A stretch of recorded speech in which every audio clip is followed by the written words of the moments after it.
সাম্প্রতিক বাংলাদেশ বিষয় থেকে কয়েকটা গুরুত্বপূর্ণ প্রশ্ন টোটাল 20টা দেওয়া আছে। প্রাইমারি প্রধান শিক্ষক নিয়োগ এবং বিসিএসের জন্য গুরুত্বপূর্ণ। যেমন 2025 সালে শিক্ষা 21 পদক লাভ করেন কে? এটা হচ্ছে doctor Niazzaman.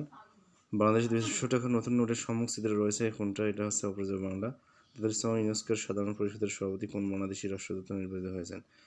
Khandakar M Talha. Note of dissent কি? এটা হচ্ছে আনুষ্ঠানিক ভিন্নমত।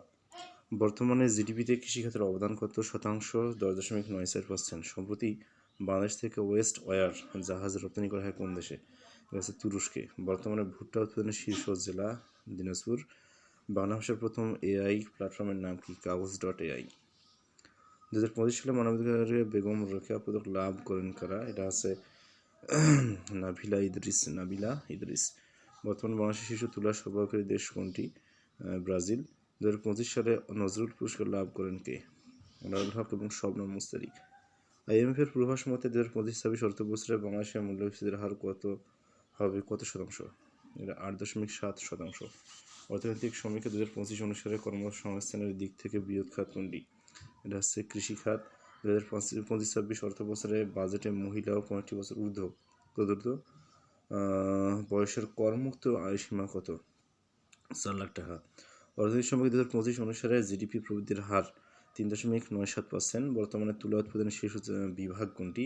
বিভাগ হচ্ছে খুলনা। দেশের 62তম জিআই পণ্য কোনটি? কালীগঞ্জের তোয়ালে। 62তম জিআই পণ্য কালীগঞ্জের তোয়ালে। বাংলাদেশের জাতিসংঘ আন্তর্জাতিক পানি চুক্তিতে হিউম্যান ওয়াটার কমিশন হিসেবে প্রথম দেশ হিসেবে স্বাক্ষর করে।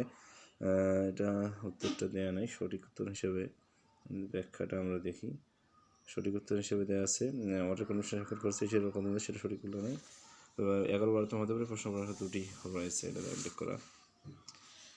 তো আমরা পরে প্রশ্নে যাই।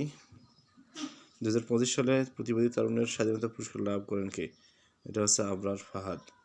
ষষ্ঠ জনশুমারি ও গণনা 2022-এর চূড়ান্ত প্রতিবেদন অনুযায়ী সাক্ষরতার হার সবচেয়ে বেশি কোন বিভাগে?